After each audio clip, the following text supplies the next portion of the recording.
Okay, so this isn't just another cricket match. We're talking about a story of a hard-fought series, a story of two teams battling it out for the ultimate prize.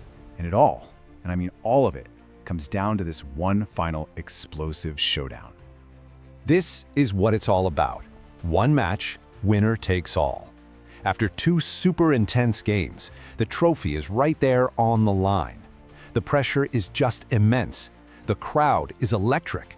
And for one of these teams, it's about to be glory. For the other, pure heartbreak.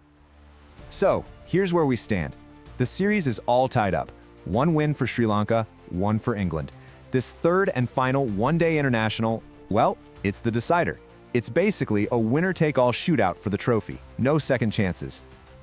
The scene is set. We're at the Premadasa Stadium in Colombo. England's captain Harry Brook wins the toss and makes a pretty bold call. They're going to bat first.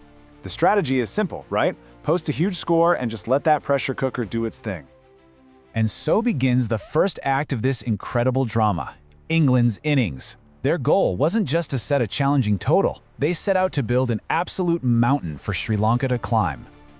But, England's start was anything but perfect. Sri Lanka's bowlers came out on fire.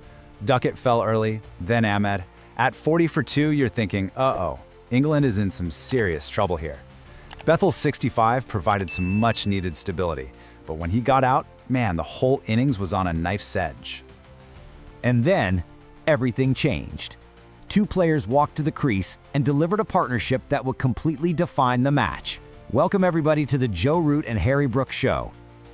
This slide just perfectly captures the two masterclasses we got to witness. On one side, you have the anchor, Joe Root, with a calm, cool, and collected 111. And on the other, the finisher, Captain Harry Brook, who he unleashed a furious 136. Just look at those numbers. 136 runs off just 66 balls, 11 fours, 9 sixes. He wasn't just hitting boundaries, he was launching rockets into the stands. A true, undeniable batting masterclass. 206.06. Let that number sink in. A strike rate of over 200. Now, for anyone who's not a cricket stats nerd, let me break this down. A strike rate is how many runs a batter scores per 100 balls. A rate of 100 is considered good. Over 200, that is almost unheard of over a big innings. It means on average he was scoring 2 runs for every single ball he faced. The sheer brutality of it is just breathtaking. This wasn't just a great performance, it was historic. Commentators were calling it one of the fastest centuries ever by an Englishman in this format. We were all witnessing something truly, truly special. So, the result of that incredible partnership? A mammoth total of 357. That wasn't just a score on the board, it was a statement. The mountain had been built. All right, now for the second act.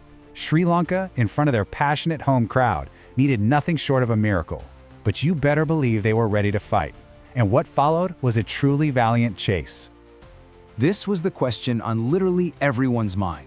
Chasing 358 is a monumental task under any circumstances, but in a series decider, the pressure is almost unimaginable.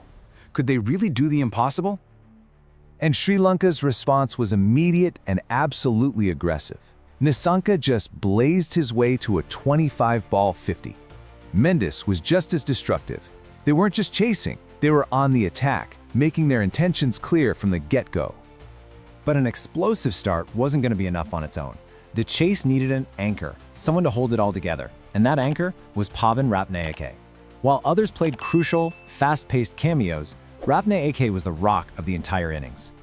And in the midst of this enormous pressure, with the entire series on the line, Pavan Rathnayake produced the innings of his life. He scored his first ever century in one-day international cricket. What an incredible achievement on the biggest stage imaginable. A magnificent 121. He kept Sri Lanka in the fight right until the very end. Just a heroic effort that honestly deserved a win. But you know how it is in sports. There can only be one winner.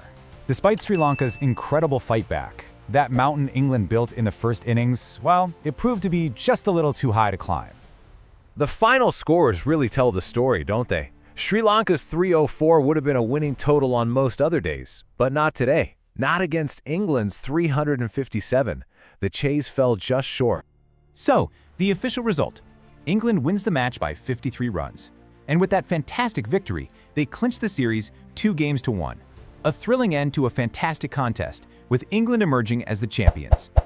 You know, when you look back, this match was so much more than just a series win. It was a massive statement from England's captain, a historic match-winning performance that just took your breath away. So, it leaves us with a big question, doesn't it? Are we witnessing the rise of a new hero for English cricket in Harry Brook? Well, only time will tell.